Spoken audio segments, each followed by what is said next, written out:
தமிழ்நாடு அரசு பட்டியலின மக்களின் நிதியை கவர்ச்சி திட்டங்களுக்கு பயன்படுத்தக்கூடாது என புதிய தமிழகம் கட்சி தலைவர் கிருஷ்ணசாமி தெரிவித்தார். கோவையில் புதிய தமிழகம் கட்சி தலைவர் கிருஷ்ணசாமி செய்தியாளர்களை சந்தித்தார். அப்போது பேசிய அவர் இவ்வாறு கூறினார். இதனைத் தொடர்ந்து தமிழக வெற்றி கழகம் கட்சி கூட்டம் நடத்த வெயில் அதிகமாக இருக்கும் நேரத்தில் அரசு மற்றும் காவல்துறை அனுமதி வழங்கியது நியாயமல்ல என்றும் அவர் கண்டனம் தெரிவித்தார். அதில் வந்து தி central government provides 100% grant in aid known as special central assistance to special component plan formulated by state government. The only condition with regard to SC is that it should be spent for program of economic development to enable SC families to cross the poverty line by providing them sustainable income generating means of livelihood.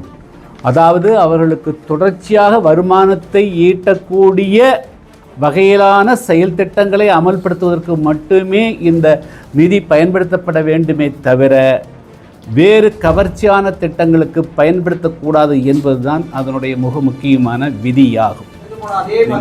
மத்தியானம் 12 மணிக்கு meeting நடத்துறதுக்கு காவல்துறை அனுமதி கொடுக்கக்கூடாது.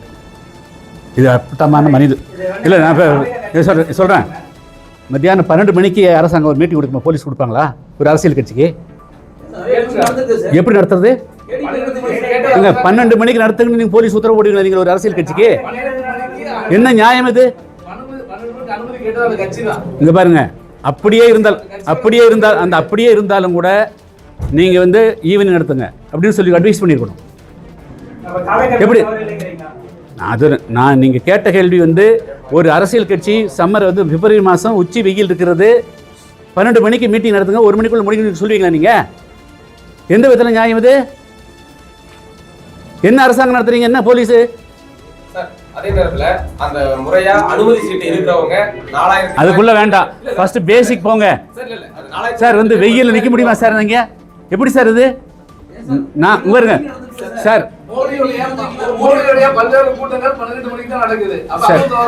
Sir அப்படி police அது கொடுத்தாலும் தப்பு சார். நாங்கள் போலீஸ் வந்து மக்களுடைய உயிரை பாதுகாக்க வேண்டிய பொறுப்பு போலீஸ் கிட்ட இருக்குது. நீங்க தான் வந்து பண்ணணும். வெயில் தாக்கம் இருக்குமா இல்லையான்னு கொற்ற மலையில் கொடுப்பீங்களா? நீங்கள் புயல் அடிக்கிற மீட்டிங் எடுக்கணும்னு சொல்லுவீங்களா சார்? நீங்கள் வந்து சார் நீங்கள் கேட்ட கேள்வி அந்த கேள்வி அதோடு நிறுத்துங்க. இல்லை 12 மணிலேருந்து 1 மணி வரையில் மீட்டிங் நடத்துன்னு கட்டளை இடுறது எப்படி சரியா இருக்க முடியும்? யாரா இருந்தாலும் சரி சார் அட்வைஸ் பண்ணுவாங்க சார், கூப்பிட்டு பேசணும் சார். அரசியல் ஒரு அறிவு இல்லாம அரசியல் ஞானம் இல்லாம அவங்க கூட்டம் நடத்துறாங்கன்னு சொல்றீங்களா? நன்றி, வணக்கம்.